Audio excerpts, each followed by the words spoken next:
டேஸ்டியான ஹெல்த்தியான கம்பு பணியாரம் வித் கார சட்னி. நீங்கள் வந்துட்டு ஹெல்த் கான்சியஸாக இருக்கீங்க அப்படின்னா இப்போ எல்லாருமே மில்லட் சேர்க்க ஆரம்பிச்சிட்டாங்க. இந்த பணியாரம் ஒரு தடவை ட்ரை பண்ணி பாருங்கள், உங்களுக்கு கண்டிப்பாக பிடிக்கும். கம்பு 1 கப் எடுத்துக்கோங்க, அரிசி 1 கப் எடுத்துக்கோங்க, உளுந்து வந்துட்டு 1/2 கப், கொஞ்சம் வெந்தயம். ஒரு 2-3 ஹவர்ஸ் ஊற வச்சுட்டு அதுக்கப்புறமா நல்லா நைஸாக அரைச்சிடுங்க. ஒரு 2 ஹவர்ஸ் அதை வந்துட்டு ஃபர்மெண்டேஷனுக்கு விட்டுடுங்க.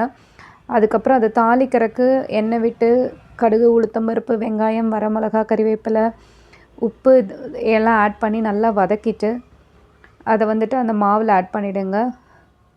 நீங்கள் கலந்துட்டு நீங்கள் எப்பவும் போல் நார்மல் பணியாரம் சுட்டு எடுக்கிற மாதிரி எடுக்கலாம். இதுக்கு காம்பினேஷன் கார சட்னி செம்ம டேஸ்ட்டாக இருக்கும். அது ட்ரை பண்ணி பாருங்கள். கார சட்னி எப்படி பண்ணுறதுன்னு பார்த்துடலாமா? ஒரு கடாயில் 2 நல்லா பெரிய வெங்காயம் எடுத்துக்கோங்க. கூடவே கறிவேப்பிலை, வரமிளகாய் எல்லாம் போட்டுட்டு நல்லா வதக்கிக்கோங்க. நல்ல 4-5 பல் வெள்ளை பூண்டு சேர்த்துக்கோங்க. உப்பு, தக்காளி எல்லாம் ஆட் பண்ணிக்கோங்க.